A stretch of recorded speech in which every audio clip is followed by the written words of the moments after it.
welcome back to a episode 16. We made 16 episodes. Holy shit.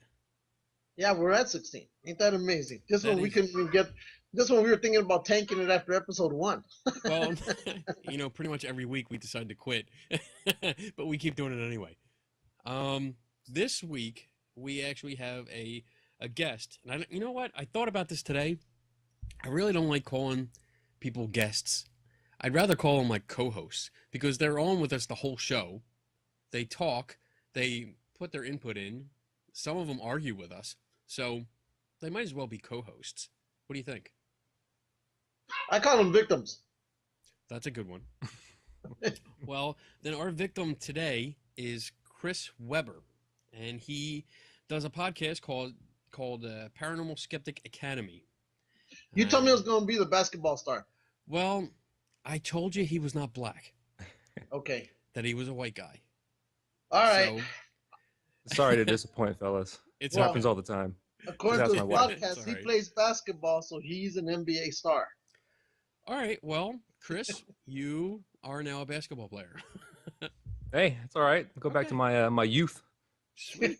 I did look on your website today, and I was listening to as many podcasts as I could. Okay. I probably listened to about half of them. Lou probably Okay. didn't listen to any of them. Liar. I listened to episodes 1 through 6, Oh, and then I started working my way backwards to Wow. episode, was that before part 2 of the Houghton Museum? wow. Wow, he Yeah. even has the names. Whew, I'm See? impressed. I'm impressed.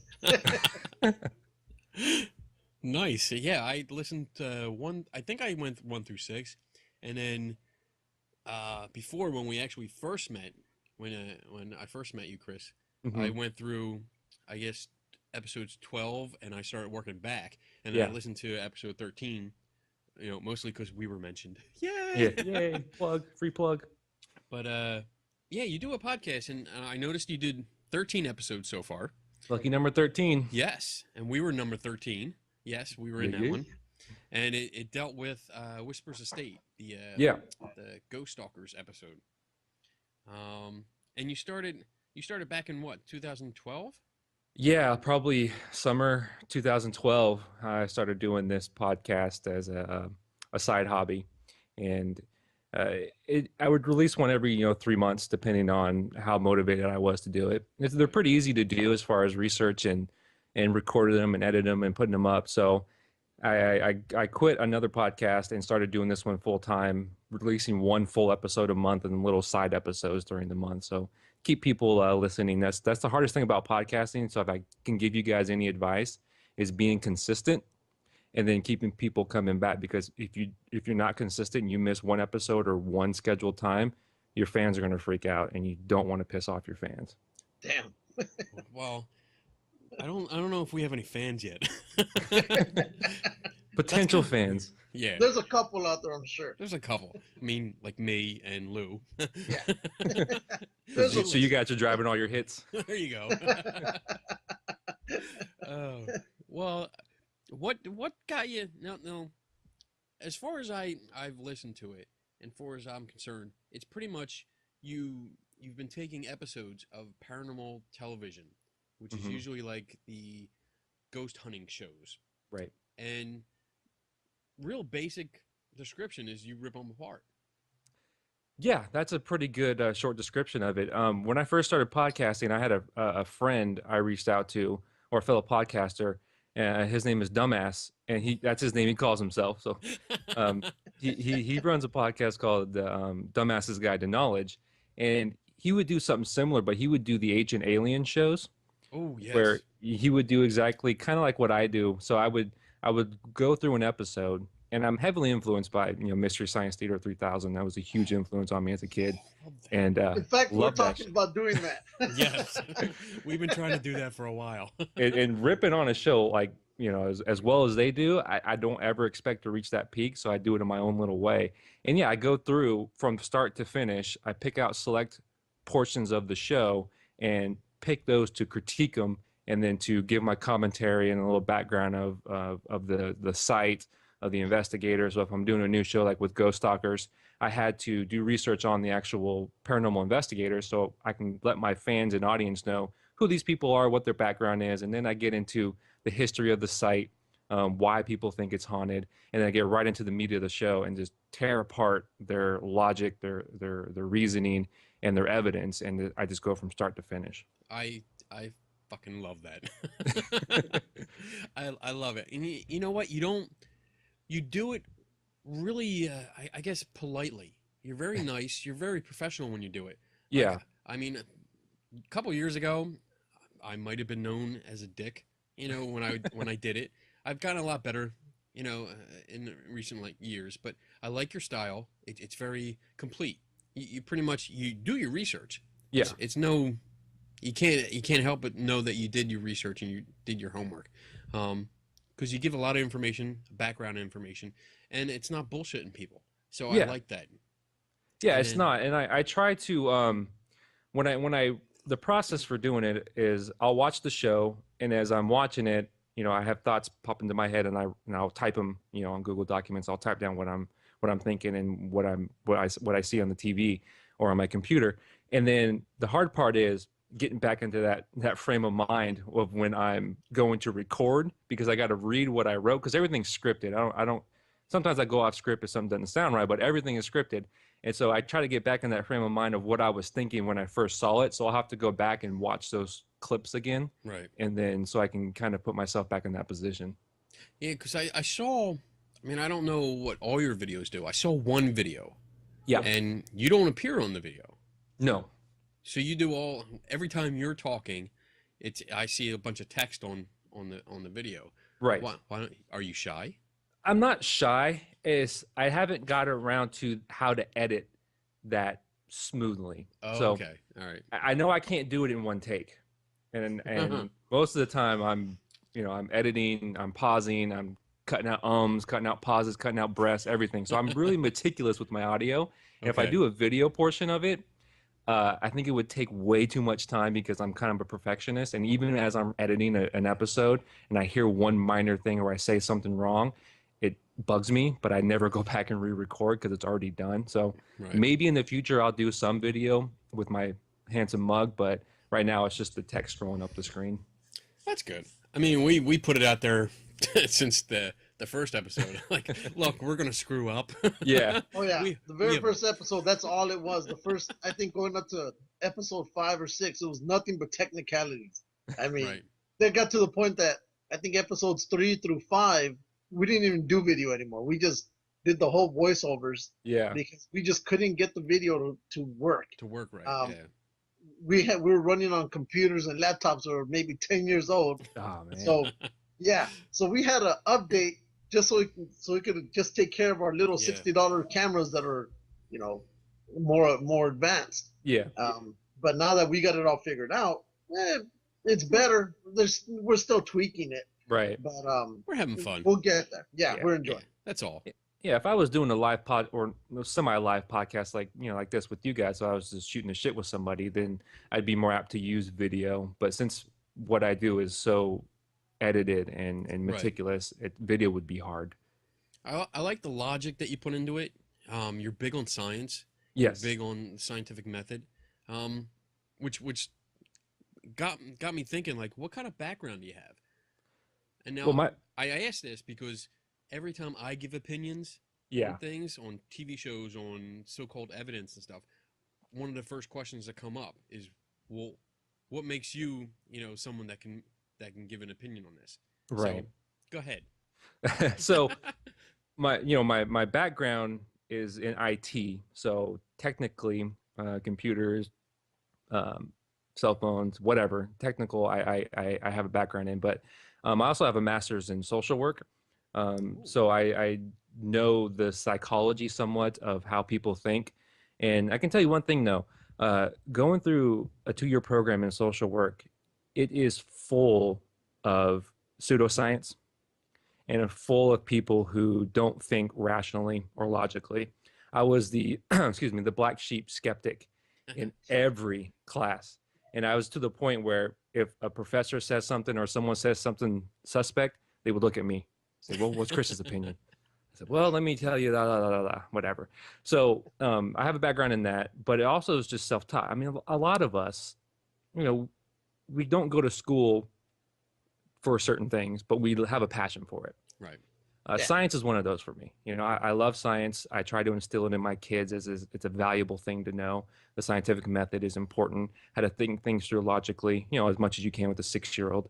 But it's a passion, and I read books, I read articles, I read blogs. So I feel like I have an in-depth knowledge. I can always learn more, and I always do learn more. But as far as background goes, I just feel like I got a good grasp of what it's like to A, be a skeptic, and B, be scientific minded. Nice. Yeah, and that's awesome. I mean, Kenny here is a skeptic, right? I mean, in a good way. I mean, he's one of the few skeptics that I actually love hanging around. I'm more of a believer, but Yeah. I've taken what he believes, you know, his views, and I've applied them to what I've done. And basically, more people think I'm more a skeptic than a believer than anything, Right. because we're so busy tearing things apart. As if you tell in some of the past videos, we're tearing apart Bigfoot videos, we're tearing apart ghost videos. Yeah. We between both of us have went after who was that one group out of New England? Well, I guess the New Goners. England ghost. Goners group. Yeah. So we found a lot of hoaxes between the both of us, and people really say, "You're not a believer. You're a skeptic." And I go, "No, I'm a believer, but I really just told that fine line between them." Well, I think it is a fine line between being a believer and a skeptic. And I think they share common traits, and either or can go to a dogmatic way of thinking. You know, you can have dogmatic skeptics who say they're skeptics, but they're not open to any new evidence. Or you can be a believer who is closed-minded to exactly what they want to see, and they see it. And walking that fine line is difficult. And you can be a believer like Lou, a skeptic like Kenny and myself, and we can still aim for the same goal, is finding the truth somewhere in that gray area. Exactly, and that's what we're trying to do. We're always trying to find that goal, you know, that gray area, and we do it. We do a pretty good job at it. We do good. But you know, I was listening to your shows, and the first one, I thought, I'll be honest, I thought it was almost going to be as bad as ours was, but no, yours. Don't piss off the guest. No. I absolutely love the show, especially, I don't know if you remember, but when you were talking about the priming and the pareidolia, and you came out with that example about it was a sunny day. Yeah. Now, when you came out with it, I actually knew what you were going to try to do, and I really tried to listen to it, and I couldn't figure it out at all. And then you came out and you said, "This is the original," and then you went back to it again with the whole squelching, and I could hear what you were talking about. Yeah. And it makes so much sense, you know. And I'm thinking, yeah, you're right. That's what happens in every show or in common everyday investigations. But when I try, or even Kenny tries to bring it up, we're attacked, or we're said, "Oh, you're anti this," and nobody wants to listen. No. You know. And but Most that people was don't such wanna an listen. awesome example that you did. I absolutely love that. They don't want to Appreciate listen that. to you, Lou, because of your accent. They can't well. understand you. Well, yeah, that's true too. Here comes the Mexican stereotypes. Get ready. You got to come over and say, "Listen to the white guy," and then Yeah, just tell me what you want to say. Bring in my white friend. He'll translate. Yes, exactly. Exactly. He's the guy I have with me for the cops. Yeah, there you go. I don't know I how always that bring my works. Mexican friend with me for the cops too, because I can distract them. Like, yo, there's a Mexican guy over there. Go get him. No, and I'm off the other way. Well, but it's like good. Yeah, like you were Racist saying, joke. you were the first few episodes. I was trying to set people up, give them some basic knowledge of the scientific method and some of the ways our senses can trick us. And I think one of the hardest things to do as either a skeptic or a believer is learning not to trust our senses, because they can always be wrong. And I pointed that out with the pareidolia example. And even in the shows, they prime you to hear what they want you to hear. They'll run the text across the screen as they're playing the audio. So obviously you're going to hear that. And by doing that pareidolia example, I can give you a scientifically studied, evidence-based reason for why you do that. Now, if they choose to listen, that's up to them. But I wanted to say something about you two guys, though, because I know you guys have experience in actual investigations. I don't have any what's the word? Investigation experience. Yeah. This is the second show where we have a problem with the words. Last one was Kenny was trying to say the last name Rodriguez, and I made him so screwed up. He kept saying Rodriguez, and he couldn't get past it. You made me say that. Shut up. Yeah, he was priming you, man. Yeah, exactly. exactly. He was setting you up. But yeah, so I haven't done any investigations. You know, I'm looking to do some here locally in my area, but to get out there and get my feet wet, that way I can add more credibility. But I haven't got any of the haters or hardcore believers yet either. So the only people that have been fans so far have been skeptics, and so I'm trying to branch out, and I want the hate. I want to feed off the hate because I No, haven't had it yet. I mean, I go. It's coming. It's coming. Yeah, after I'm no on this problem. show, right? Yeah. I've if been the, I've been on several. I mean, I've been on probably hundreds of investigations, and Yeah. I found, like, in the beginning, like years ago, I used to just come out and bluntly say, you guys are fucking ridiculous. Right. This is stupid. You're doing this way. This is ridiculous. And although what I was trying to get across was right, as in according to the evidence, my Right. attitude sucked. Mm-hmm. And I since ditched that, and now there's much better approach to bringing your, I guess, idea of what's going on. Right. You're going to attract more people. People are going to be more open to you when you come Yeah. with a more level-headed, friendly approach than coming in as an asshole and a dick. Like, look, I'm Mr. Skeptic. I know everything. So listen to what I'm telling you. Some people, like I said, aren't going to listen, but some people will, and some people, even if you don't get them to change their mind, at least you planted that seed, and that's the important thing. That's all I Yeah. look for, is to get them to think. Right. and it's- Exactly. and it's true also what you had mentioned, and again, I listened to most of your shows, or a good portion of them, where on the para shows, especially your favorite seems to be Zach Baggins. Ah, I love that guy. And when he starts talking science, it convinces the people who are sitting in their couch at home. Yes, exactly. Zach Baggins, right there. Jack. Hey, there's a ghost right But- there. My shirt's so tight around my bicep. there. No, we keep this up, all our shirts are gonna be off. And Oh. so, I can show you but some nipple. but it's true. If you start talking science on TV, the person who's just a regular layman is gonna say, "That guy is smart. That Yeah. guy knows what he's doing," and it's true. Because I remember I was that guy. At the very beginning, I was that guy. I was like, "Wow, this guy is great." And as I started going through it more and started having more friends who were skeptics, because I've always believed you have to have friends on both sides of the fence. Yep. And you have to Right. you have to understand, you have to hear what the other side is saying to help you come to a more rational idea or whatever. Right. And it's true. Exactly. What with this whole, if it sounds sciencey on TV, that guy must be Einstein. It has to be. Yeah, and that's what I found with the Whispers Estate episode as well, and that's how I actually found Kenny, because I was researching the background of that site, and I found an article that mentioned you did an investigation on it. And when I actually watched the episode, because I usually do a research of the site first, and then I watch the episode, so I have background, and then I will go through and then tear it apart. But these guys, they used all kinds of scientific sounding words, Yes. portals, vortex, Wormholes. vortexes, and they bring in the paranormal scientist guy. I forgot his name already, but I'm sure he's a well-known paranormal scientist. Yeah, Roundtree, I think his name was. Yeah. Oh yeah. Yeah. And now, before I actually did my episode, I listened to the episode you guys did on it. I think it was one of your earlier episodes, a couple episodes back, like 6 or 7 or something like that. And then I listened to the episode you had with the scientist on after it.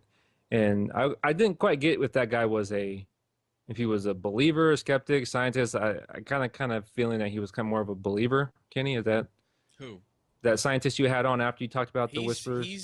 He's on the So- fence, but Yeah. he's through and through a scientist. I mean, he's Right. real good information, and he's open to anything. He will discuss anything. I've done experiments with him.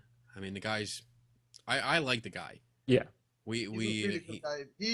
We've even been together where we cornered that Roundtree feller, and Oh boy.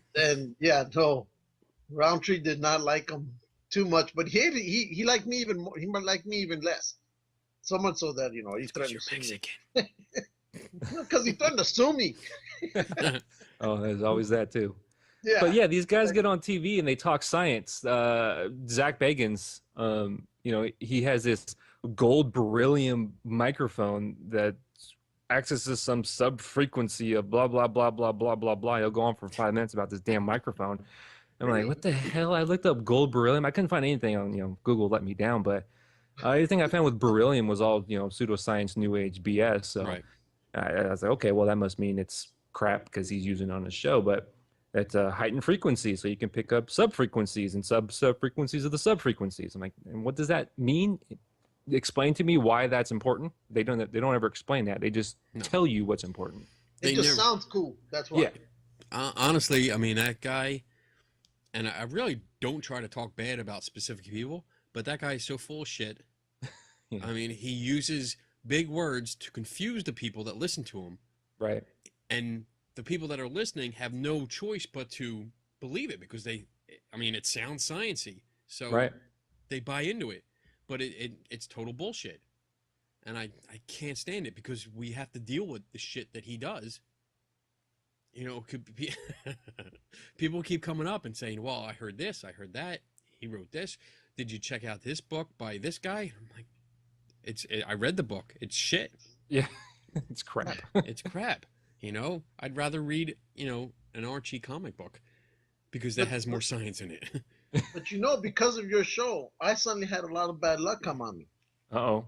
Because I got to Here we go with the believer shit. Wow, no, man. He brought on Bilio. Oh, I said it. He kept repeating the name Bilio over and over and No, over that wasn't again. me. That was someone in the background. Someone was whispering it. I don't think that was me. I couldn't say it. I didn't want to put you guys at risk. It was too late. Oh, man. And I was like, great, I'm gonna go and I'm gonna hit something, give him traffic accident. And nope, the worst I got was just the worst horrible traffic that coming home. I go, yeah, this is his fault. All that damn Bilio we kept talking about through episodes 5 through 7, and Well, at least it wasn't explosive diarrhea. You got that going for you. Oh, that would be bad. That's what I got when I said it. I think it was just a bad Mexican I had. Damn it, Lou. Hey, I didn't cook it. You can't blame me. All right. But to be fair, though, I was a believer in the paranormal. So the reason why I went back to ghost hunting shows was because I was familiar with them. And my wife and I, we used to watch them all the time. Ghost Adventurers was one of our favorite. And Paranormal State, we watched Paranormal State for the longest time. And now that I go back and watch these shows, I'm like, man, some of these things are so off the wall ridiculous, especially Paranormal State, because it's not about ghosts. It's about how the host interacts with people. And I think with my background as a social worker, that I saw a lot of harm he did with the people he worked with, because some of these people had serious problems. Yeah. And to Ryan, the ghost hunter, everything was a demon of some sort. Everything, depending on whatever your background is, whatever your belief is, but everything he dealt with was a demon. And I was like, well, maybe we might go to a counselor, a professional therapist, instead of just blaming it on a demon. Right. And I think he did more harm than good. And that's one of the shows that really pisses me off because of that. Well, there was that boy who kept seeing, who was it, Timmy, that you were talking about. And I could hear him as I remember that show. And watching that show, I remember something is not all the spark plugs are firing off at the same time. Yeah. But they kept pushing it. And even listening to your comments, I was really thinking, I think there's something more here. And you're right. I think all he did was he just he built on that fear or that belief that the child had. And it's kind of sad. It was pretty sad now that that I go back and I'm not the believer I once was. Now I'm actually somebody who sits back and looks at these things and says, that wasn't right. That wasn't right at all. It's like there was a fear already there, and he pretty much conditioned a phobia for the whole family. For the whole family, yeah. So now you're dealing with a problem that's going to be in the family for years. If they don't have any therapy, real therapy. Yeah. And that's a big issue. I always have issue with ghost hunting teams doing any kind of private homes. Yeah. When they're not qualified to actually do any research or give any professional advice on what's going on, the I guess overall mentality of the family.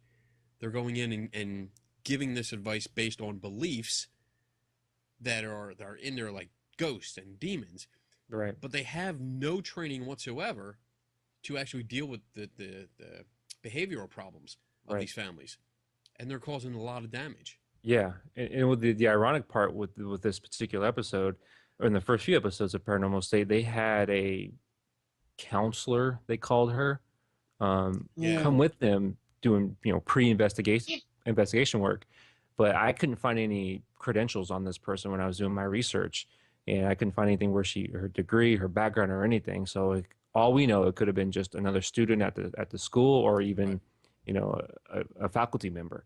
Right.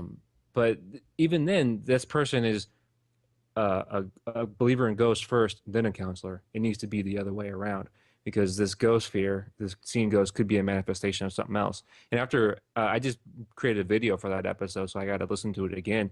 And after going back and listening to it again, I'm convinced that maybe that kid was on the autistic spectrum somewhere, given his behavior and the way he was acting. I mean, granted, it was 2006, so it's been a while since he was that age, but based on my experience and my knowledge, it could have been he was on that spectrum somewhere, and this could have been something that it was just how he was expressing himself. Right.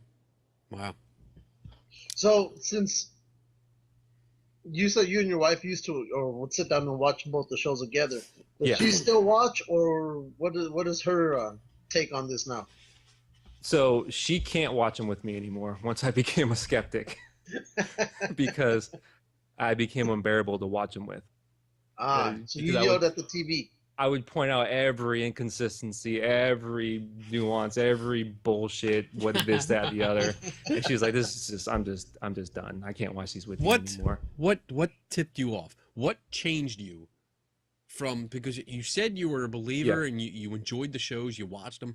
What was that thing that flipped you and said, "This is bullshit"? Yeah. Well, not to get into too much detail, because it could be a different conversation for a different episode, but I had a crisis of faith, to say the least. And once that foundation began to crumble, I consumed massive amounts of scientific knowledge, books, blogs, articles, and from there it just snowballed downhill to the point where there was no turning back one way or the other. And from that point, I learned to be a skeptic. I learned what a skeptic was. And once I saw that side of reasoning and saw that side of reality, I couldn't help but see everything in a different light. Wow. Nice. That's how I was. I mean, I started out, when I got into the whole paranormal community scene thing, I was a ghost hunter. I joined a ghost hunting team. I went out with them. I did everything they did. And I was following because I thought this was how you did it. Mm-hmm. And I guess for me, photography was an interest. So I really started looking into that and experimenting, and finally came to realize, like, all right, all these photographic anomalies that people are getting aren't what they're getting. They're not what they say they are. Right. And I talked to more photographers, and then that led to more skeptical people, and wondering, okay, you guys are arguing and giving these different explanations. Why? And the curiosity just took over, and boom, here I am. Yep. And I mean, from what you said earlier about learning, when we have a passion for something and we just keep learning about it. I love psychology.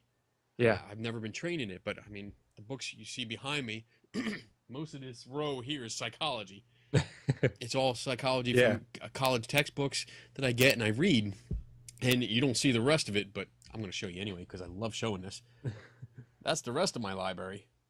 Damn. For the viewers at home, he has about 6 or 7 more bookshelves and hutches above his computer desk, full from bottom to the top with books. I mean, and they're 5 to 6 levels each cabinet.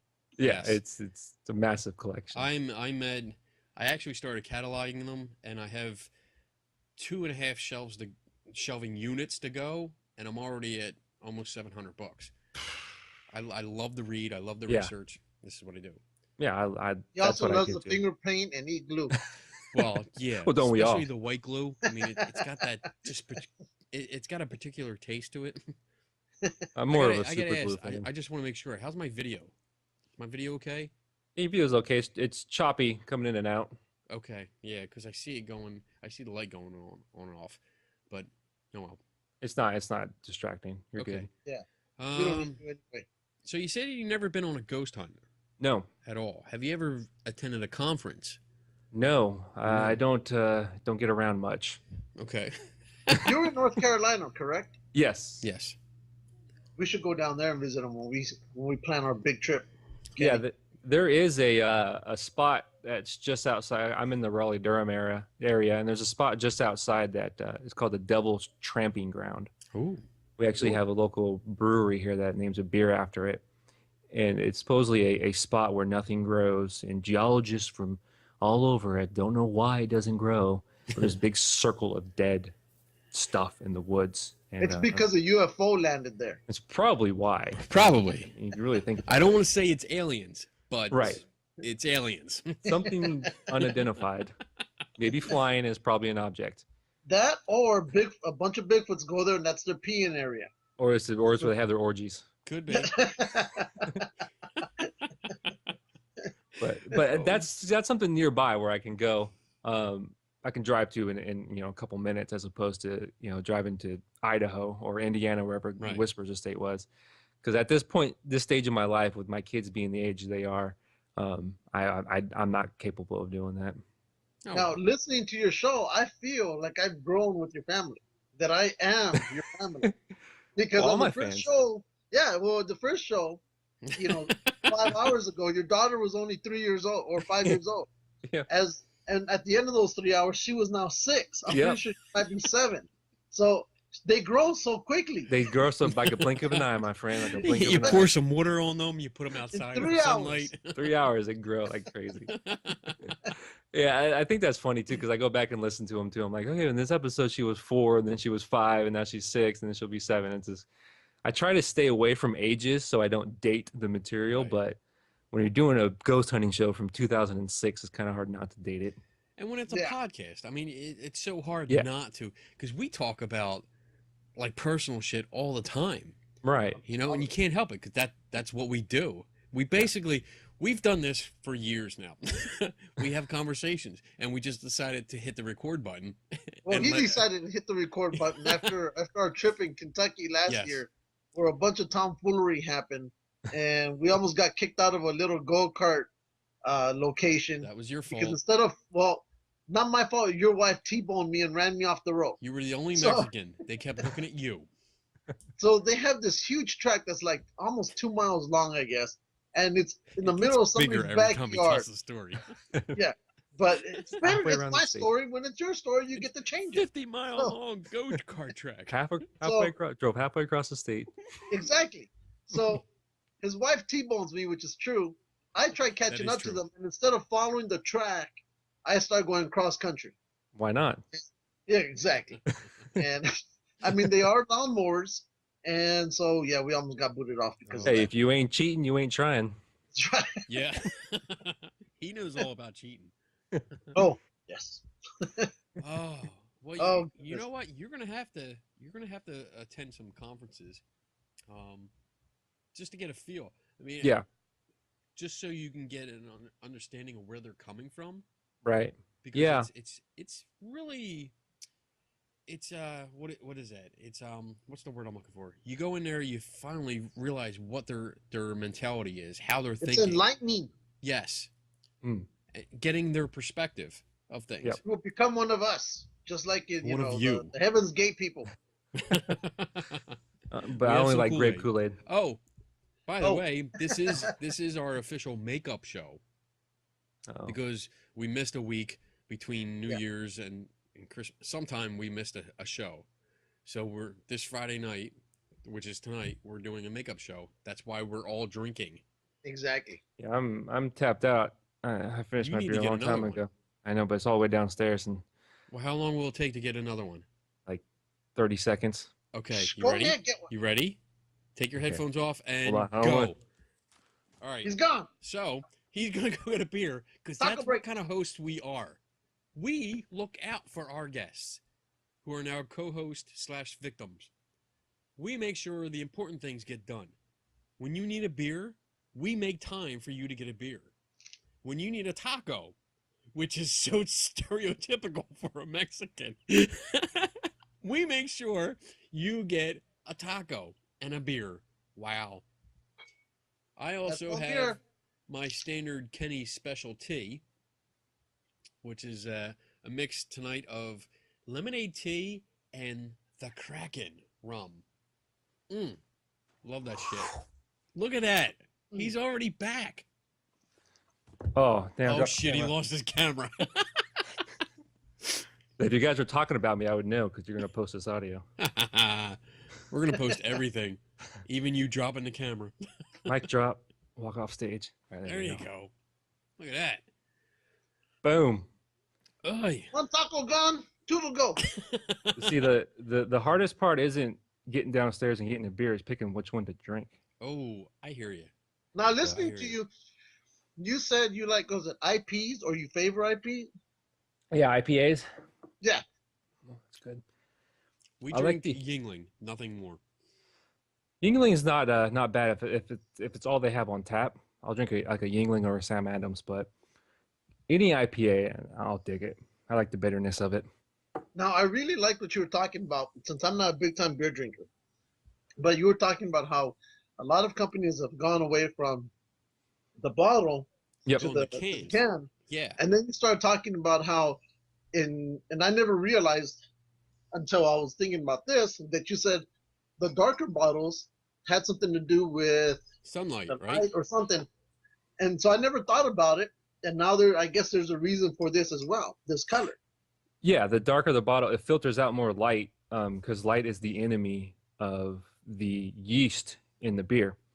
And that's where you get most of your flavor from, the yeast and the hops. Lou So- knows about yeast infections. There's cream for that. So when some of the craft brewers went I to just to, wrote bo- tacos on it. to cans, it eliminates that light variable, so you don't get a skunky beer. So take Corona, right? Corona has a clear bottle, and they make you drink Corona with a lime. And there's a reason for that, because the beer tastes like shit. It's a skunky beer. I So used you- to drink that beer a lot, but I Yeah. hated I'll never drink it with a lemon or a lime. Yeah, because it tastes like crap. Because you use the lemon or lime to mask the taste of the beer. It's so terrible, and they have a Oh, clear wow. bottle. Well, I've never drank it with every time they'd give me the lemon or lime, I'm like, what's this crap? And I throw it away because I just don't want it. That's because Well- you feel like a manly man when you throw away the fruit. But hey, but the thing is, I was too drunk by that time. I could care less. Well, yeah. By the time after your third or fourth Corona, you're not going to care what it tastes like, as long as it Right. gets in your mouth. Especially with moonshine. So Oh, speaking of moonshine, my wife might be I guess coming you don't up drink soon. moonshine. No, I can't drink hard liquor. Ooh, I'm a Mm. lightweight. I should be getting a So, shot delivery let's see what- soon. So my wife and or other people might be coming in. But just to give you a warning. Did you ring your little bell? Yeah. I got a little Because buzzer I'm a, over here. I push a little button. It rings a bell in the kitchen. Says, "Bitch, bring me my drink." The Oh, sign that it's- says shots. I'm gonna pay no, for that. because I consider myself a super light featherweight.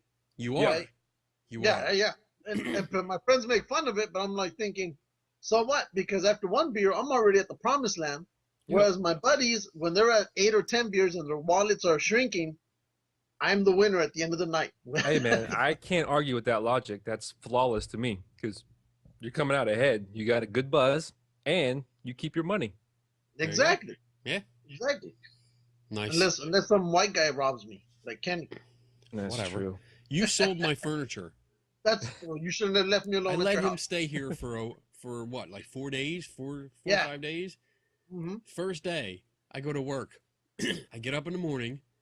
It's like 6, like 6:15 in the morning, and I'm getting ready to leave. And I'm actually nervous because I'm thinking I'm leaving him in my house Oh snap! alone all day. That's right. And then all day I get texts. Hey, I sold your furniture. Hey, the truck just pulled up. We're loading it up. And I'm showing him pictures of people in his front yard, and I'm putting out the Home Depot sign in front of his house with a bunch of fellow Mexicans hanging out there, just so they can like, go, look, New Home Depot's headquarters. All right, We so got most of it back. Ghost hunters like to use all kinds of devices and gadgets and equipment. Yep. And I know that you talked about, like, I think your first or second episode, you talked about several of the pieces of equipment that Ghost hunters use. First one. Right. Yeah. The What like do you? the EMF What's your readers. take on that? What do you? I listened to the take that you had on the podcast, which I loved. So, what do you think of them? What do you think of the devices they use? Well, they're scientific devices, right? They're used to measure things. Right. I'm not entirely convinced they're using them in the correct way, as is obvious by the tone of my podcast. I think in the episode I said, just because I play 3-on-3 with my buddies on a basketball court doesn't make me an NBA player. Just because you can use an EMF reader or a Geiger counter doesn't make you a scientist.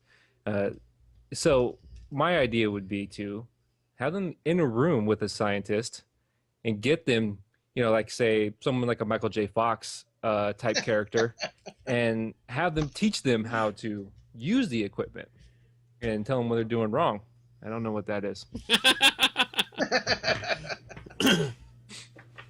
It's the doll that the little girl would hold on to in the movie Monsters. Oh, okay. yes. Okay. Now, But yeah, I don't give them too much credibility on how they're using it, because their gimmicks, and every ghost hunting show has a gimmick, and their gimmicks is always, we're trying to hunt ghosts scientifically. Well, what does that mean? Explain that to me. Because you're using a Geiger counter or an EMF reader or a gold beryllium microphone, that doesn't equal science to me. Right. There's pieces of scientific equipment, Mm-hmm. but the method and way that they're using it is not within the scientific method. It's not how they're supposed to be used. you lie. Shut up. So my question would be to ghost hunters. Now this may be just for TV, because you guys may have better knowledge of this than me. But do ghost hunters go back and reinvestigate and try to reproduce the results they got in one night? Do they do that? The majority of them don't. Right. I know I have.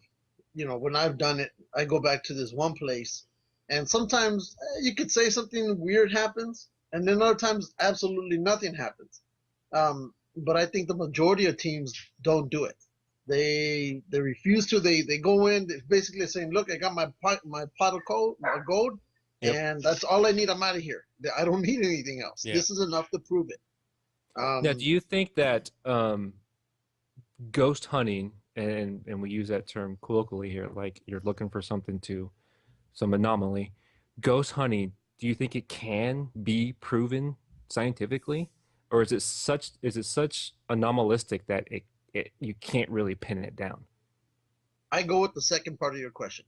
I think there's something out there, but there's no way of really proving it. There's no way, and it makes sense, like exactly what you had mentioned on one of your shows about, I think I'm going to mess this up. The Hausen, yeah, where you said they talked about it, and they took forever to confirm it, and then 40 years later they're still working at it, and they're saying, okay, we might have something. Yeah. Dude, shut the dogs up. They hate you. They hate white people. Okay. They smell like bologna. I agree, though. But in the case of ghost hunters, what they do is in one night they do everything that regular scientists take 40 years to do. Yeah. And that's it. I mean, as far as I'm concerned, they do not take the time to put the work into it. I mean, if you don't, it's the basic premise that we don't know ghosts exist. That's the main thing that is taken for granted, because most of the investigations take place on the premise that ghosts exist. Mm-hmm. We don't have that evidence. We don't know that for sure. If you take an idea, say, like, all right, I think that somehow we survive after death, that ghosts exist, then go searching for it. All right? We thought the God particle was there. It took 40 years to find decent evidence that it could be there, that we think it's there. Okay? But nobody puts the time in. Like you guys said, both, I mean, Lou, you just said it. Chris, you said it on the episode of your show there, that they go in for one night and it's like 4 or 5 hours and they come out with a conclusion, and that solves it all. We already know that's not how it's done. Now, I want to touch on something you said, because there's so many, there's like turtles all the way down, right? You have to go back to the very beginning. So it's like, okay, does a soul survive life after death?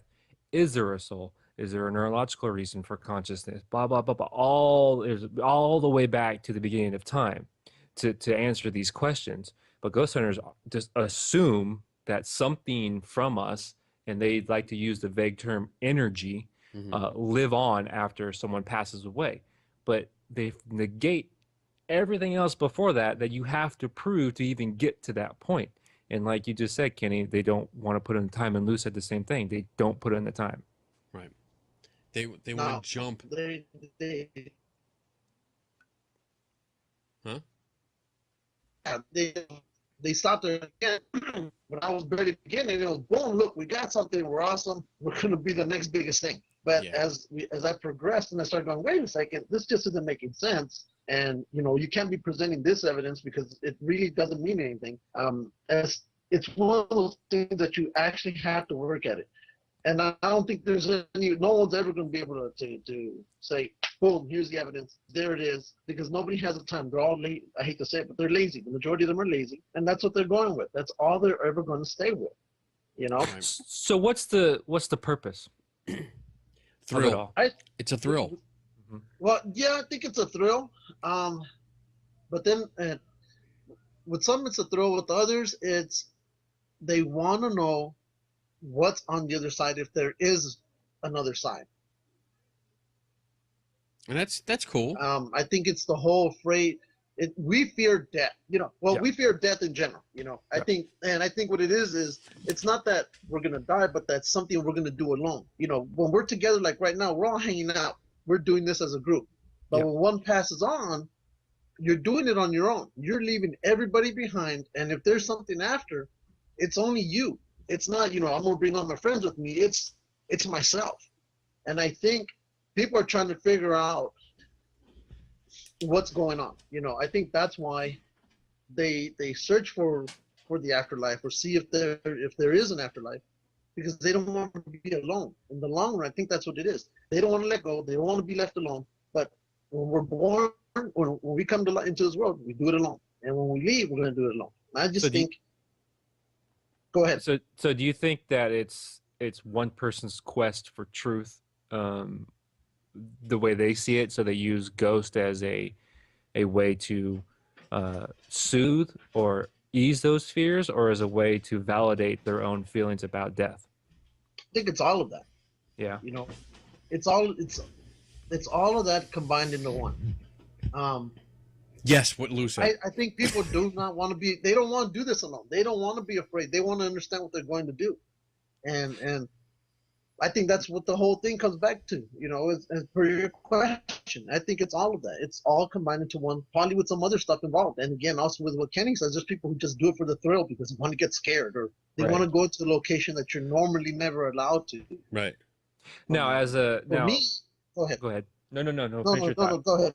Well, I was Lou, you go. Well, okay. Well, for me, the reason I got into it mostly because I love historical sites. Kenny knows this. A lot of my friends know this. I love the history of locations. I love going to locations. I don't go to people's homes. I go to locations that are historical, because if there's nothing there, I know what happened on the ground. Like, for example, Gettysburg. I absolutely love it there. I actually want to buy property there. But that's because I know what happened there. The history is so rich, for me. But go ahead. Well, so yeah, that I can even throw this question at the skeptic too. So, like, even for me, like, why take the time to question someone else's belief in this? Why take the time? Why is it important to the skeptic to point out why there's flaws in the idea of ghost? Well, I think because it depends on what angle you're going. If it's personal belief, I don't mess with that.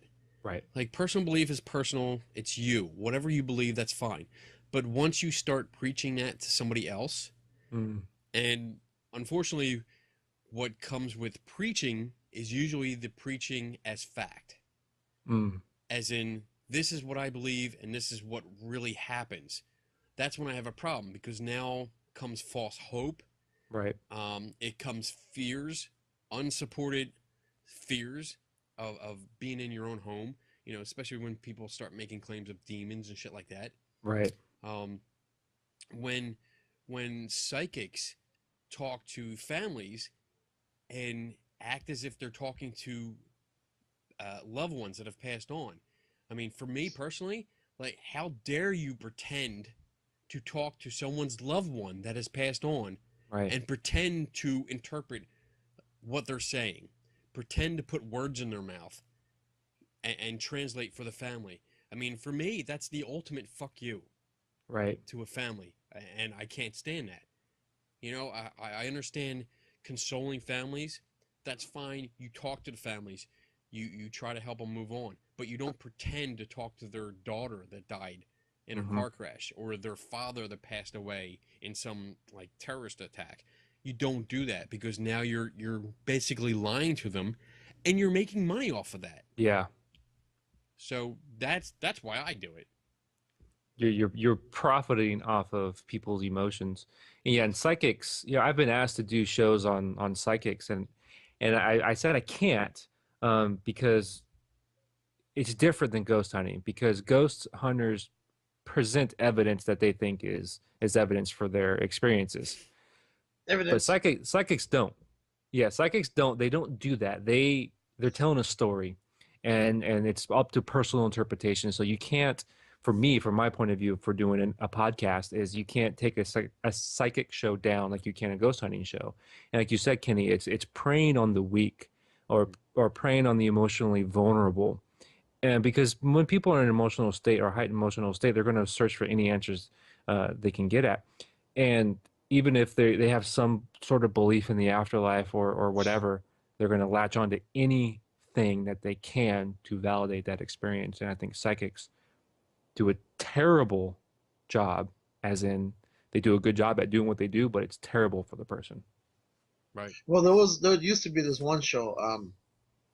Yeah, it escapes my mind, but anyway, they used to have a psychic come on there at least once a week, and his first name was David, and I could tell that he was just throwing things out there, hoping it would stick. And Mm-hmm. at times he would get that. Unfortunately, I remember a show where this one girl, you could tell she had just lost, I think it was her dad or her husband, and he was just throwing things out there. And the more he said, the more distraught this woman got on the air. Mm-hmm. You know, and he was trying to say, well, maybe he's trying to say this, and she goes, oh my God, she was just taking it like it was actually worse for him at the other end. Mm. And here I am listening to it, and I'm yelling at this podcast. It had already been recorded, and I'm yelling at him. I'm thinking, shut up. You can't you see? And eventually, I think it went on for 6 or 7 minutes, and somewhere along the way, he got the hint. This woman is emotionally just unstable because of what he said. He put her in a position that was worse. And I tried to get him onto an interview once, and he wouldn't do it. But I was so gung ho in getting him because I did not care for what he had done to his You poor wanted lady. to, tear him apart for what he did. Yeah. And I don't mind. I mean, I will sit down with anyone claiming to be psychic. And I've said this before. If you claim to talk to dead people or have visions or whatever, I would gladly sit down with you and allow you to demonstrate what you claim to do. But you better be able to do it. Yeah. Because I have no problem if you totally screw up, if you're totally trying to scam me or hoax me. I have no problem writing about it and telling everybody I can that you're a fraud. And you deserve it. You really do. Because the shit that you do to families, by pretending to do this Right. is I can't even put words on it because I think it's so horrible. Yeah, so Yeah. reprehensible what they do.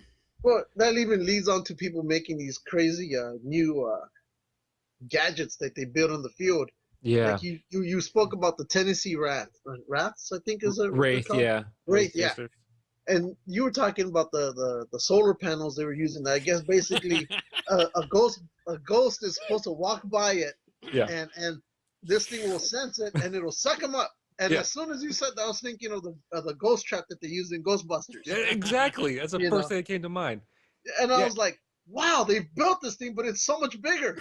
1980s technology could shrunk it down smaller. But yeah, Oh that's my the goodness. thing too. Like even with so that show in particular, these groups of these guys, they try to capture. That's their gimmick. They're going to capture the energy of a ghost, and they're using solar panels. I'm like, no, you dummies! It's photovoltaic cells. It captures photons. It doesn't capture electromagnetic fields. It's completely different technology. How am I supposed to trust you in your judgment? You know, me being scientific minded, know that, but the average, slack-jawed yokel that's watching Destination America doesn't. Oh yeah, solar panel. Maybe they can capture electricity. And you know what? I'm listening to your show. I'm listening to you explain this, and you're like, the part of the show where you're like, wait, what? and you start explaining it. I'm going, oh my god, I said the same thing. Exactly. I did the same thing. As soon as I saw it on TV, I'm like, are you fucking kidding me? Like, Wait a what? minute. That's not how it works. Hold on. Bring out the laptop, start typing. Takes No, 2 seconds. That's not how it works. Well, and all these things we find, like for example, Kenny ran into a guy in Gettysburg, and I think he was talking about a laser. Was it a Yes, laser? the laser grid. Yeah, talk to him about that because I remember we caused trouble on the internet for like a whole week with that one. So you guys brought the internet down. Yeah, Oh, yeah. we do all the time. We cause so much trouble. But tell him about that one. That was a pretty simple one. I mean, in Gettysburg, when you walk down the main strip in Gettysburg, there's at least 14 ghost tours. Hmm. And it's ridiculous. I mean, they're like 2 stores apart. You're walking down, they're all trying to get people to come in, and there's all kinds of gimmicks. And I mean, the last couple of years, it's ghost hunting groups that have started their own tours. Oh. And now they offer all the equipment, you can play with this. And I mean, I'm one for walking down. If they engage me, I will more than willing talk to them. I love it because I ask questions. And they were talking about all the equipment they were using. And one thing came up. What do they call it? They didn't call it a laser grid. They call it a shadow. Shadow catcher. Shadow catcher or shadow light or something stupid. Yeah. And it's made me stop. And I was like, whoa. What's that? Wait, back And up. he's like, oh, and he explained it. And I was like, all right, so it's a laser grid. That's what you're using. Oh, yeah, this and that. And he just went off about how it brought out shadow people and apparitions, and it allowed you to see them better. And I brought up the point where I was like, all right, so you're telling me that you go into a building and you turn out the lights, then turn this light on. And he's like, well, it's green. See It's the better. most recognizable. When it's dark out, green is the color that you recognize most. And I said, no, that's not true. You can look it up. Blue is the color that comes up that is more receptive to the cone cells in our eyes. And he's like, well, I don't know about that. Well, then Like, look. Are you not? Why are you telling me this? Why are you giving me this information as an authority when you don't know what you're talking about? See, which one do you recognize? The green piggy Yeah. or the blue birdie? I saw the blue one a lot better. Yeah, the blue one. See? Yeah, there you go. Definitely the blue. But Yeah, I mean, we had that kind of conversation, and it's ridiculous because these are ghost hunting teams that are promoting their information as fact, and they have no idea what they're talking about. I think this is deeper in the subconscious of Americans in general because I'm heavily involved in politics and everything else, but a lot of people just don't care. When it comes down to it, They just don't care. They want things to be easy. They want to believe green is a better light. They want to believe solar panels can attract electromagnetic energy.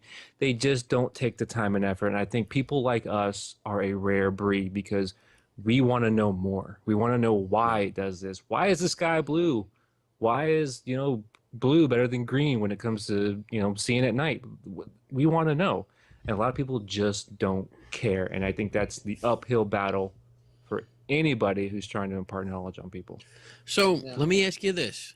I mean, Lou identifies more as a believer. Yes. With a skeptical attitude. Well, I like to say I'm literally right on the fence. I wasn't opening that for you to comment. Shut up. Shut up. I hate you. And Chris, you identify more as a skeptic. Yes. As do I. So let me ask you this. To you, what does skepticism mean? To me, skepticism is weighing the evidence presented and making a rational, informed decision. It doesn't mean closed-minded. It doesn't mean questioning everything that comes across your desk. But if someone makes an extraordinary claim, to quote the late, great Carl Sagan, oh, yes. You got to have extraordinary evidence. To me, skeptic is being actively involved in the world around you and actively seeking out answers, no matter where the evidence leads you. Nice. Exactly. And I agree. That. I agree with you. I agree too. I mean, all right, then I'm done, gentlemen. See you later. Drops the mic, beer. Stage left. Nice. It's taco time. Oh shit! I'm waiting for my shot. It still hasn't come up yet. Is the dumbwaiter broken? I don't know. They're probably, you know what? They're all drinking down there, and there's like a couple jars of moonshine, so I'm sure they're pretty lit. Yeah, they forgot you existed. They did. Well, you can start dumping on the floor, and they probably think it's a ghost up there walking around. Now, I don't remember the name of this one show. It might be that one with that same crew. But there was a show. They went into somebody's home, and supposedly they built, I think it was a box made of, they had mirrors inside, and it would capture a ghost. And so what they did was, somehow that the ghost would go inside this box, and then they would close, and they had meters on it. So, of course, it would tell them when there's a ghost in this box that they built, okay, because the time, all these shows, they have to build something. So the ghost gets inside this box, and I guess the cover, it gets closed on it or whatever, and the ghost is stuck in the box because it sees its reflection in the box. So it doesn't know which way is out. Now, here it gets better. It gets better. So once and again, these are, down south guys. So what they did was, they go, look, we got it. And they're all jumping around and breaking moonshine glasses and whatnot. So they take the thing and they tell the owners of the house, and they look like that. So they tell the owners of the house, we got it. It's in the box. We're going to take it somewhere. So they go and they load it onto the back of some pickup truck, and I don't know how far they drove. They said 5 miles away. And then again, they found a river or some lake, and they put the box in the middle of this lake. Now we know the effects of water in the paranormal, right?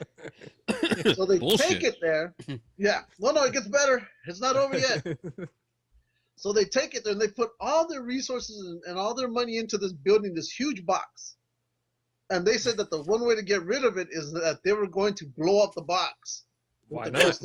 As you do. So, why not? So they were gonna kill the ghost twice, or the demon, and that whatever, I guess it once energy was dissipated, it would be spread out among the water, and the water would, I don't know.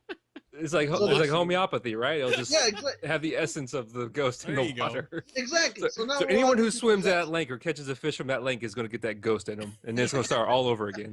Would you like to be possessed? Exactly. You need a demon inside you. Take a drink of this water. Actually made it worse. Yeah, and they didn't do one of those little small explosions. They did one of those Mythbusters type of deals. Of course. And I'm thinking, that's just great. With a high-speed camera. Yeah, I know, right? Redirected the lake somewhere else. Now you got a town that's underwater. I mean, it was huge. It blew up a dam. And that's what I'm saying. I go on these shows where they just start building things. I'm thinking, wow, you guys are really smart sometimes. and then you throw it all away and blow it up in the river. You know, just like that. The other group, who it's again Southern guys, and they're out there in the hills looking for Bigfoot or Cheetah Man or. Wait, not finding Bigfoot? Is that the No, this is the other group. It's the Short ones where they're series. running around and they build like these caveman type of Oh traps, my God. and they're huge. I've seen that. Yeah, like monster or something. Yeah, monster or whatever. But they run around and they're all armed except for the cameraman. And there's one scene, there's one show that I absolutely love. They're looking for some kind of phoenix bird monster thing, and they're out in the middle of the hills, and all of a sudden they start getting scared. So 4 of them, well, there's really 5 if you want to include the cameraman. The 4 of them get so scared that they all go back to back and they start pointing the rifles outward. Who's the only one not part of that circle? The damn cameraman filming That's it. right. And I'm thinking, He's the odd man out. yeah. And I'm thinking, all they need to do is say, fire. You know, the minute they hear a sound. And that cameraman has caught himself get shot. Toast. And they keep doing this. And I'm thinking, one day someone's going to get shot on that show. Why they haven't got shot yet so far is beyond a miracle to me. I'm not a smart man, but I'm smart enough to know to avoid 5 rednecks with rifles. That's never a recipe. Well, once when they did fire off the weapons, you thought it was Vietnam in Knoxville, Tennessee, right? Like going up Hamburger Hill here. Yeah, exactly. They literally blew everything apart, and then I think we got it. Did they catch him? After 5,000 Suspense is rounds, killing you me. think. Did I get him? I don't think so. I don't know. The show's still going, so no. Yeah. Finding Bigfoot. Found him. Season That's it. over. Like, what happens? What happens when they find them? Is that it? They, That's No, the that's the series finale right there. they built these Season 2, researching Bigfoot. exactly. And there's Dissecting one the where- body. Well, Dissecting you've heard of Bigfoot. Mothman, right? Yep. Oh my god. Okay. Well, this is probably the best one. They went to some part of, was it Virginia or West Virginia? I think it's West Virginia. One of those two. Yeah, where the Yeah. mounds are. Exactly. It has mountains. So they find this bridge in the middle of the hill somewhere. And their great idea, this is, university grad thinking in redneck country, is they decide it's a moth, man. So what do all moths are attracted to? Light and Light. flame. Duh. So they built this humongous, looks like a shark cage on top of this bridge, and leading up to the shark cage are those like tiki lantern lights that they have, and they go. He'll land. He'll see them. He'll walk his way into the bridge. I Boom. saw Shark cage that. falls on top of him. Voila! We've captured the Got the your Mothman. Mothman. And Yeah. I swear, like, something must happen to your IQ when you die, because every ghost hunter must think ghosts are just idiots, because they think they'll fall for the stupidest trick, like your mirror box. I can get the same result by putting a box with a stick underneath it tied to some rope. I used to catch squirrels like that. Oh, put some, whatever ghosts like, put some chewing tobacco in there or something. They'll be attracted to it because you're in the South. It's like, are ghosts idiots? Do you lose some IQ points when you die? Yeah, I guess so. you died. 'Cause, Hello. I mean, Oh, like, sorry. like if we just It's go true. You and lose all your IQ points. benefit of the doubt and we say ghosts exist. If you're going to a location that has a ghost and setting up all your equipment, okay, don't you think the ghost is standing in the corner watching and going, Like, oh, that's nice. Okay, that's how that works. Okay. so I was born in the 1600s. Yeah. You want me to talk into the what now? The voice recorder? What the hell is that? You know what? They're going to ask me questions. Instead of giving them actual answers, I'm just going to give them like 2 or 3 words that have nothing to do with what they're Yeah. doing. Yeah. Okay? There you go. And I know their names because they never announced them, but I just know their names. I know their names. I know their background. I know where they came from. I know everything. So you're Yeah. walking through a German castle and you're asking me questions in English. I'm going to respond in English. Yeah. Well, Because they when you're say- dead, they say you know everything. That's It's in right. the I know. netherworld. Can't It's wait in to the die. netherworld. There's no language barriers. Oh, they say that? That's what they've said. That's what they say. So it must be That's true. what they say. Yeah. This Wow. all-encompassing, all-knowing they. Oy. It's the I want to meet Council this of they. They. That's what The it Council is. of Days. You know, Don't they meet in California in the forest with the big owl? That's it. we're making fun of this and all, but this is a big problem. Which what we're making fun of is confirmation bias. Ah, And I know, Chris, you talk about that a lot on your yes. shows. And this is something that I've come across. I know Lou has come across. We see this all the time. So what's your take on that? Tell us about that. Well, confirmation bias is so simple in the concept that it's hard that more people don't understand it. It boggles my mind that people don't understand it better than they do. And confirmation bias is well known in scientific circles. And that's why we have the scientific method, is to avoid confirmation bias. You're seeking out information that confirms your already preconceived beliefs. And so every scientist who's worth a damn tries to eliminate as much confirmation bias as possible. And that's what these ghost hunters don't do. They do the opposite. They look for anything that confirms their already preconceived bias of what they're looking for. And that drives me crazy because there's themes in every ghost hunting show. There's garbled voices, there's confirmation bias, and there's hunting for anomalies. That's what they always do, no matter what ghost hunting show you watch. I agree. I think they come in with a belief, and I, you know what, I see it a lot when I'm on Facebook, because I'm not on there a lot. Yeah, actually I am.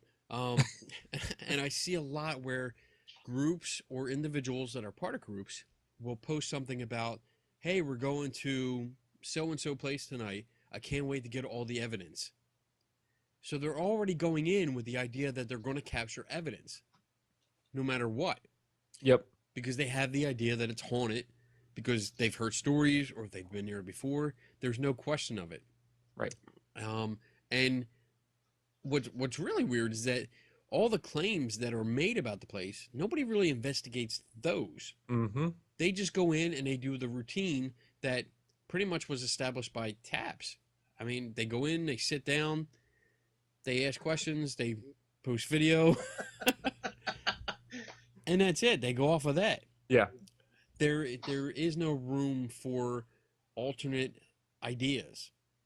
Well, yeah, they don't. They like with the Whispers Estate, right?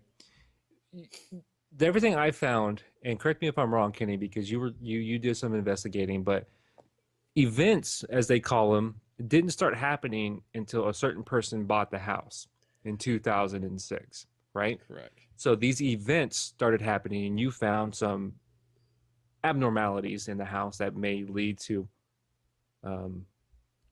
certain outcomes. That was weird. Yeah, that was the weirdest one yet. Okay. A wiener dog just flew through the screen.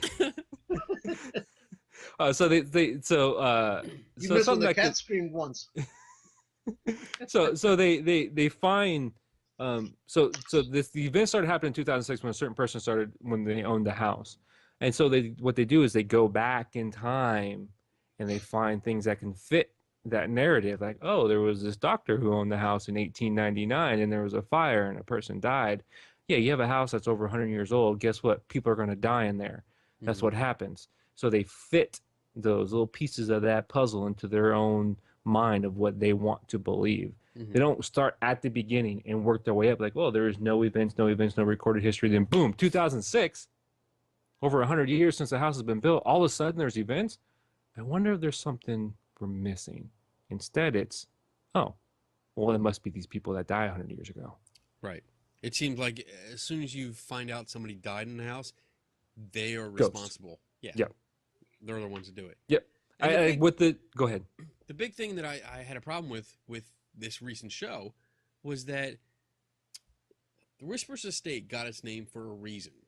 Yes. Okay. And it's because that there was, for years, there was a little girl singing.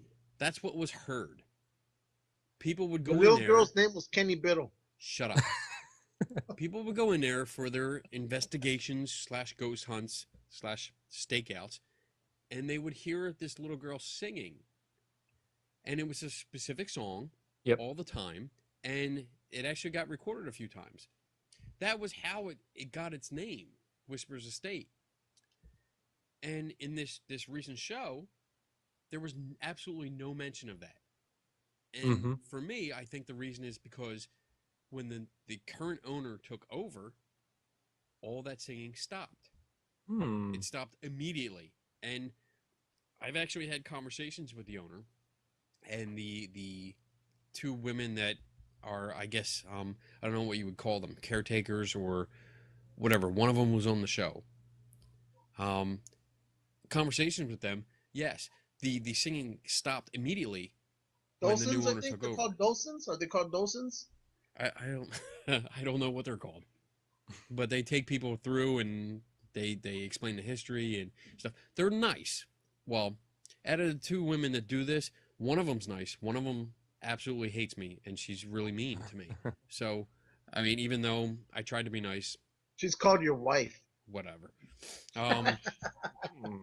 But there was no mention of that, and I also found that the stories of the activity that went on had changed. If it goes on your footsteps, it goes to have shoes. I know. What the hell? It could be a fat ghost. That's Could true. be. Then you would have them heavy footfalls, or a bat.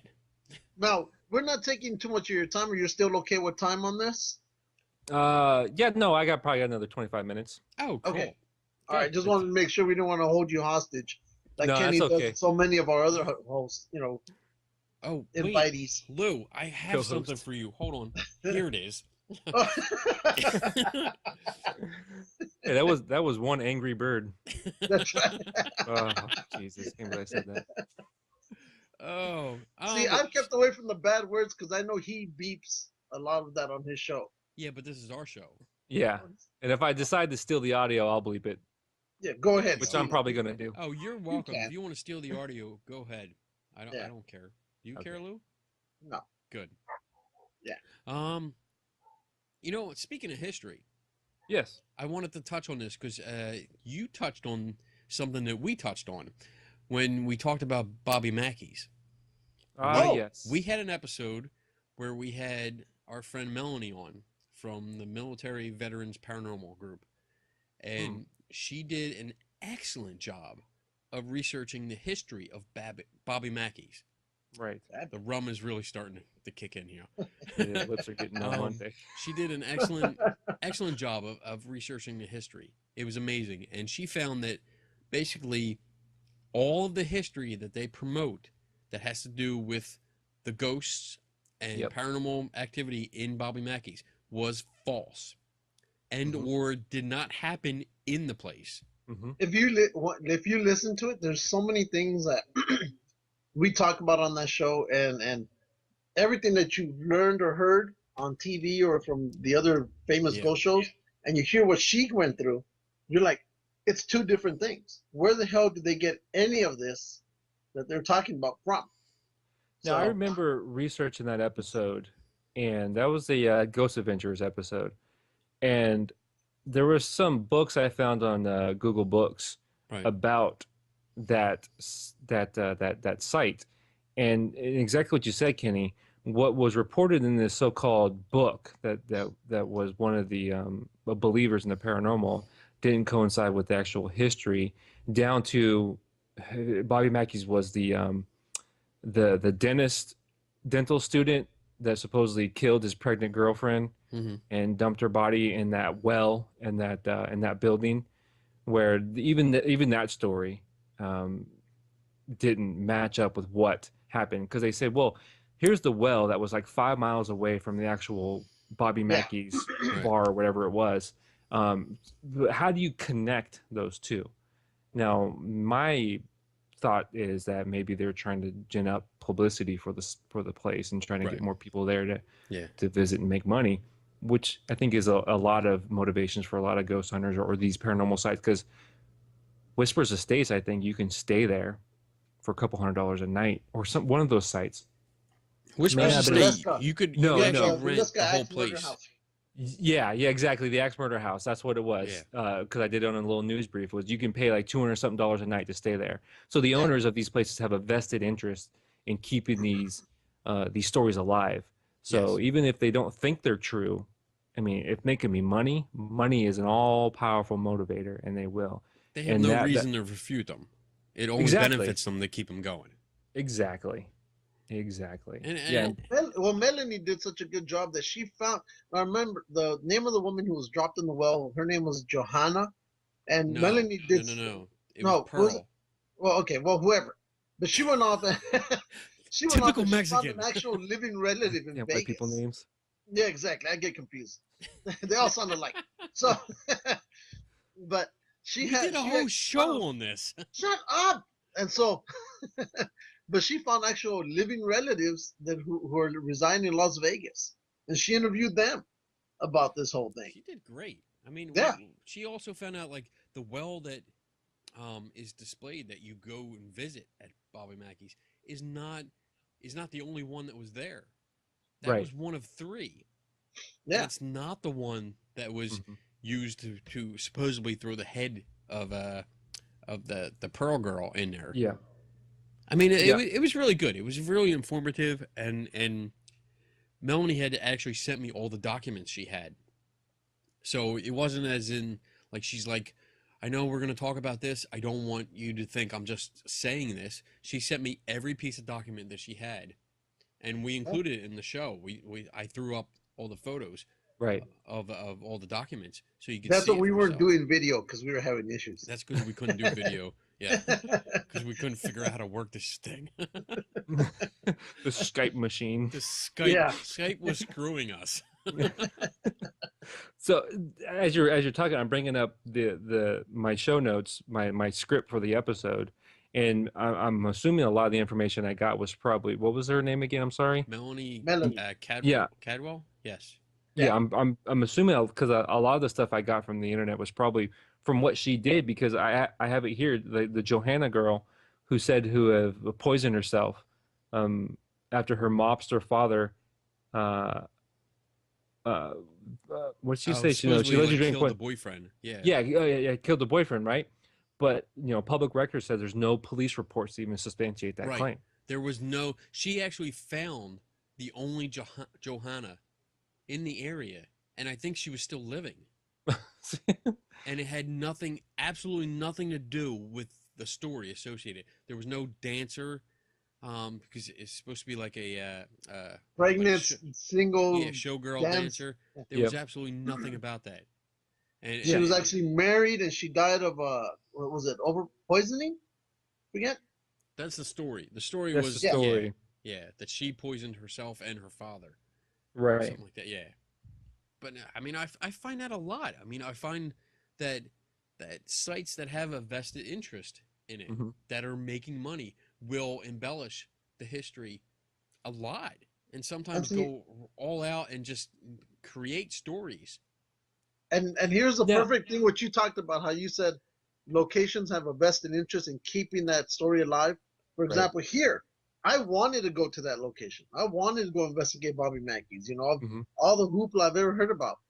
And then after talking to Melanie and everything that she brought up, at the end of the day, after the end of that interview, I have no interest in wanting to go there at all now.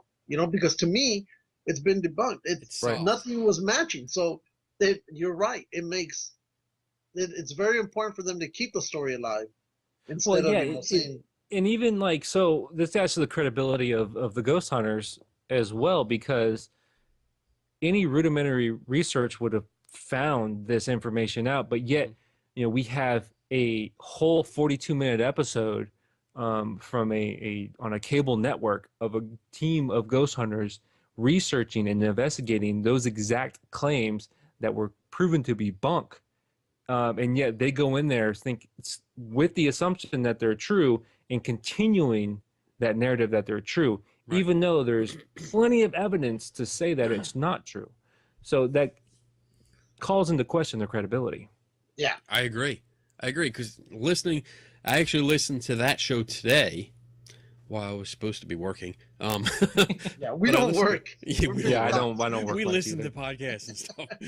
But it was interesting to listen to it because I didn't watch the episode of Ghost Adventures that went there because honestly I can't stand the fuckers.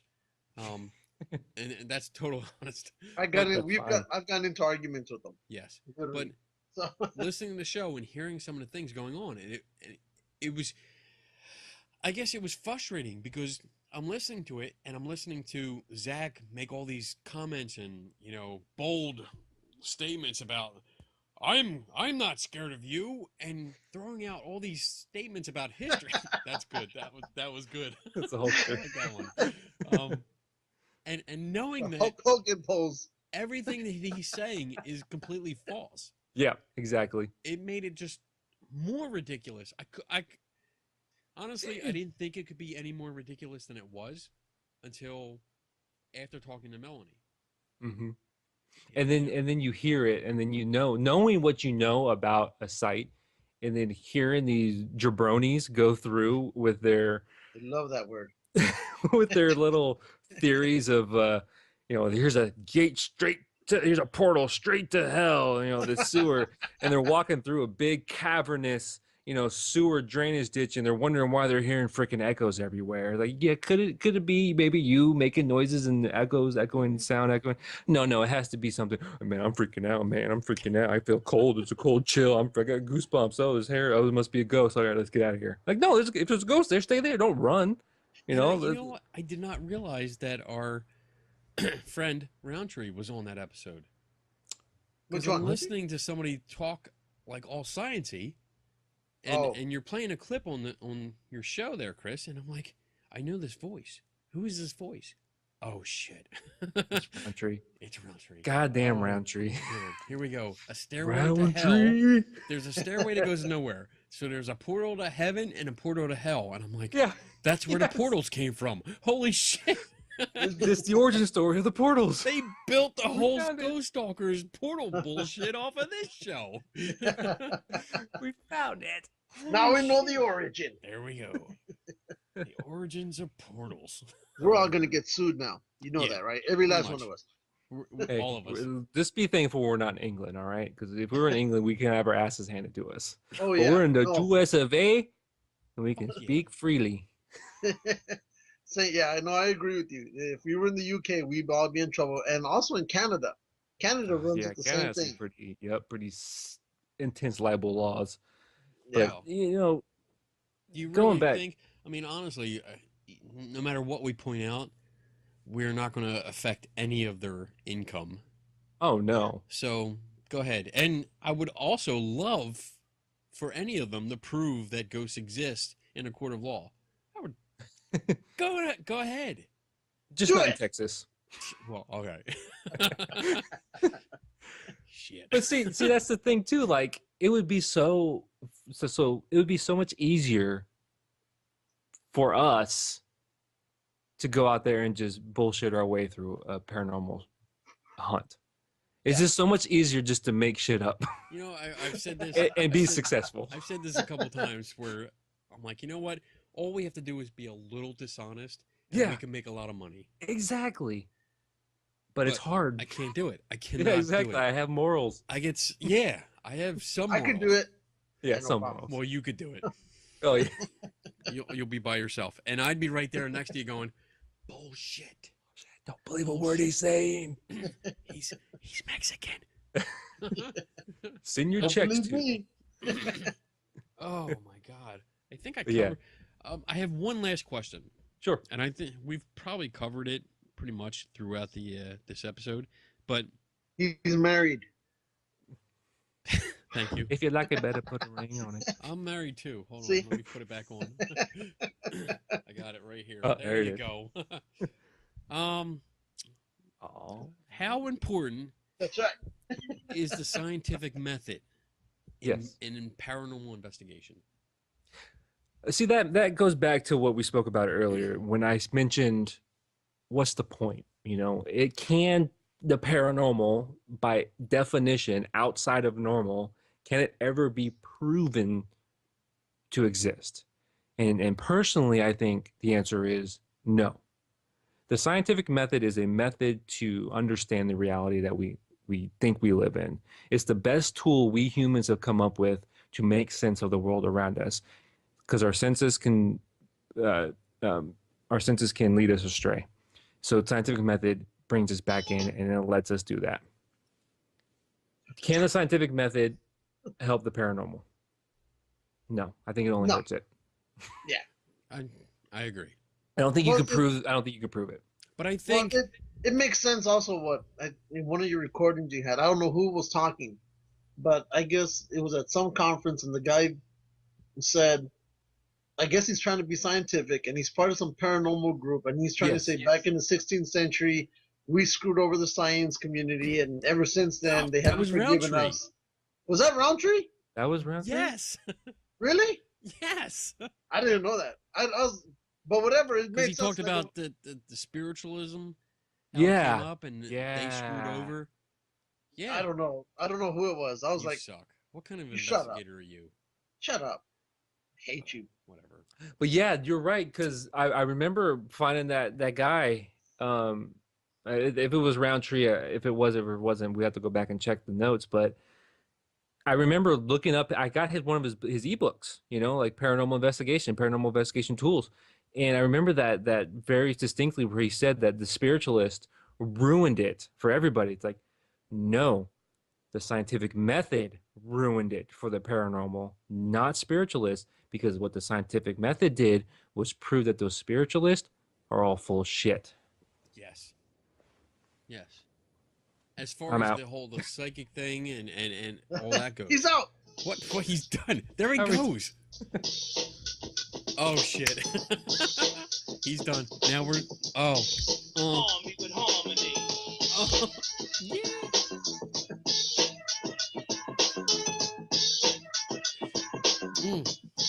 Rest in peace, Tupac. Yo, he fits in really good with us. We gotta have him on like once a month. But I Couple agree. beers in. Yeah. I agree. The scientific method, I think, really, I wouldn't say. I mean, I guess some people would say it would ruin the paranormal. I think it makes it better. Because let's say, I mean, let's go back to the earlier example that Lou brought up, the Higgs boson particle. Yep. With 40 plus years, we've been looking for that since the idea Right. came up.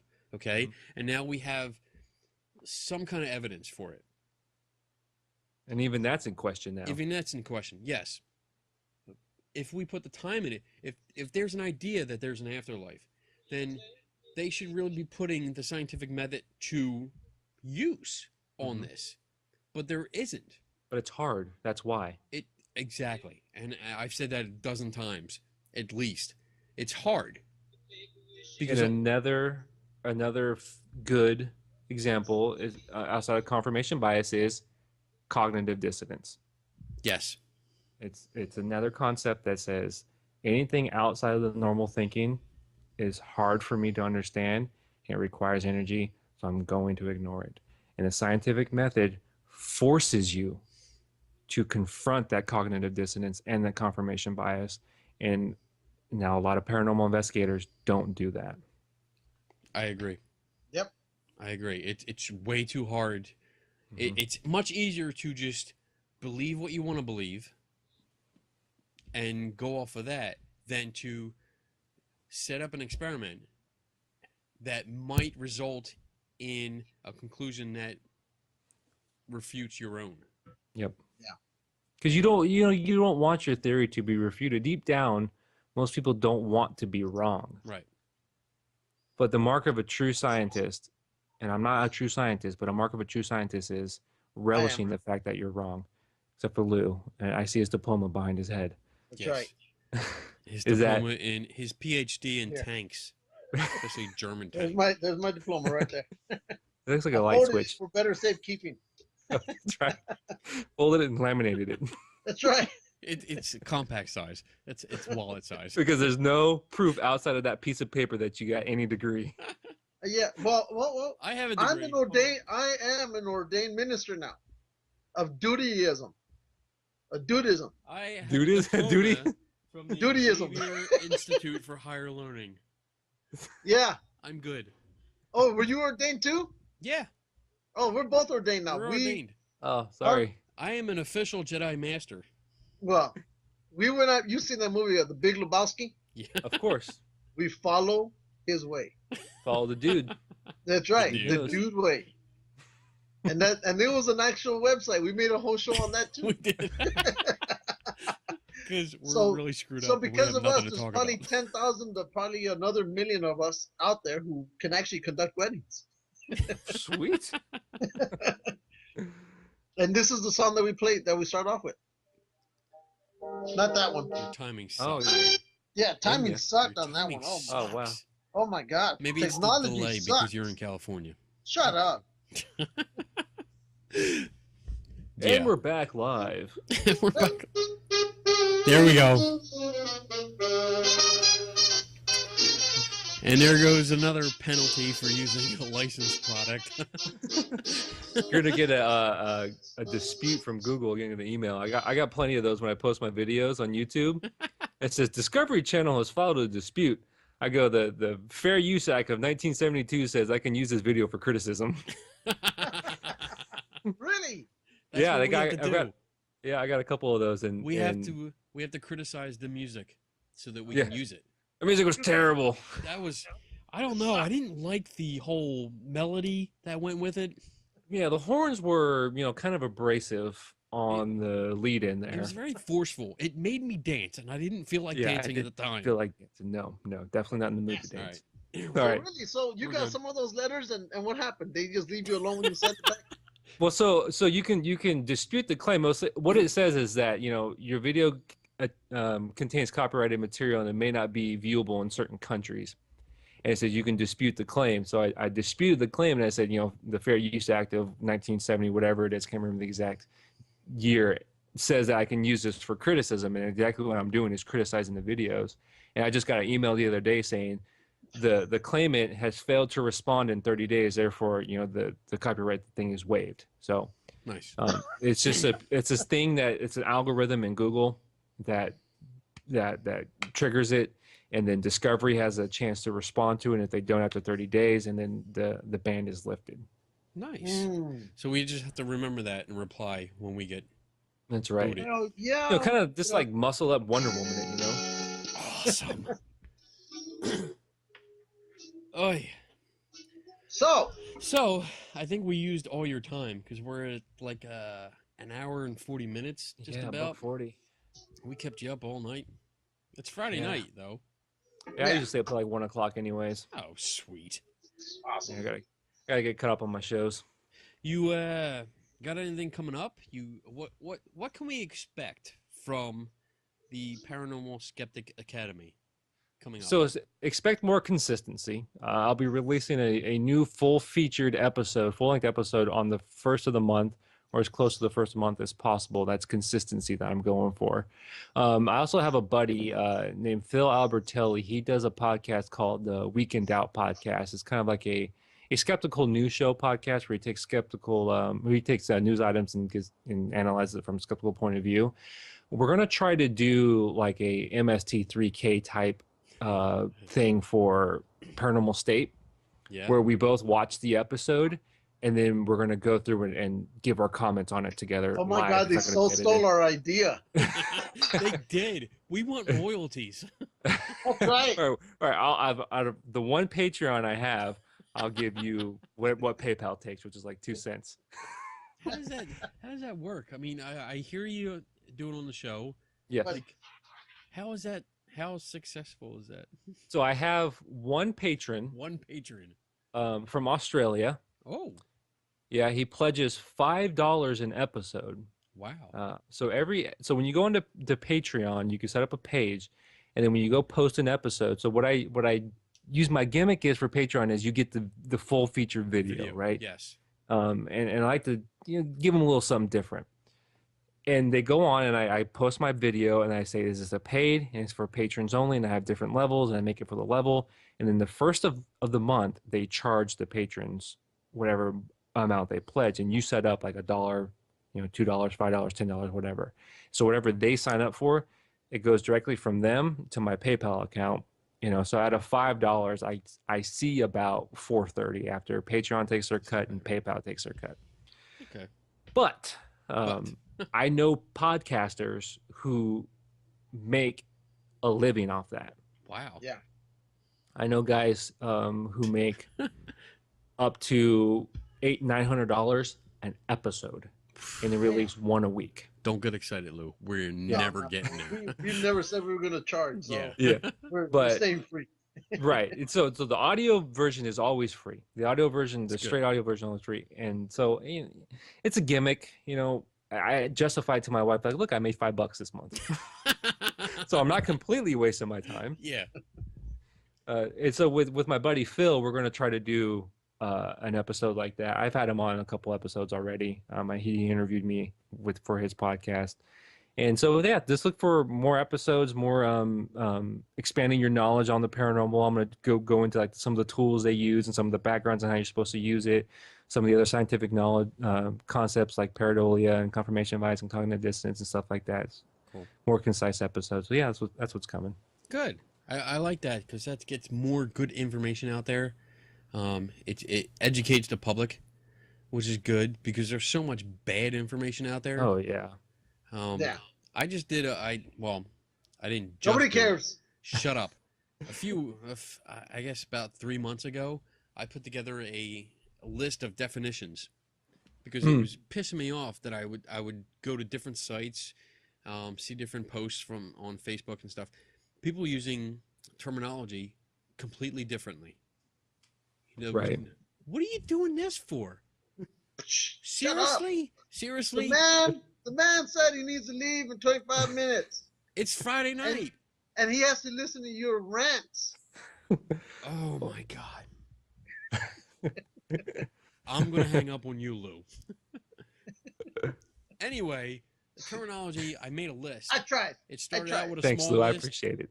I wanted to do a few words, and it actually went to like 25 pages worth of terms. So with- you can gimmick that. You can make that into like, you know, the skeptical dictionary. You know, make an ebook, sell it on Getting it. Amazon for 99 cents. I'm not. I don't know. 75? You know what? 50? I'm not into the making money thing. I just want Why? the information out there. I understand there's a market. Maybe I'll for gimmick it. Whatever. See, Lou will there gimmick you that go. shit all night. You know what? That's Lou beer takes money all right my there. That's ideas. That's right. rum money. Lou's gonna Exactly. get into a big house, and it's all because of me. Yeah, That's because right. you took your skeptical dictionary idea and it Yeah. blew up. I hate He's Exactly. gonna have gold teeth, gold chains around his neck, I'll have that golden whatever thing Zach owns. golden toilet. You have a That's golden right. chalice like Lil Jon. You can have everything. All because of the skeptical dictionary for 99 That's cents right. on Amazon, available in You ebook. suck. All right, fine. We're at like almost like 1:45, so we'll wrap this up. Chris, I Yes. really appreciate you coming on and talking to us. It was a blast, Yes. man. I had a good time. It's good to get with people who think similar to what I do, because sometimes when you're in a room talking to yourself, you can go crazy. I agree. I agree. I talk to myself all day, and I'm already crazy. I know. Yeah. And then sometimes he gets bored and calls me and makes me talk to him all day. Oy.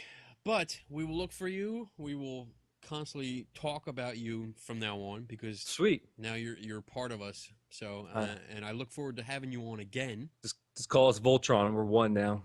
That's right. Exactly. Oh, that brings it up. Before you go, I have to ask you a question. Okay. Shit. We ask everybody this question. Everybody gets this question. I'm gonna okay? hate this answer probably. Star Wars or Star Trek?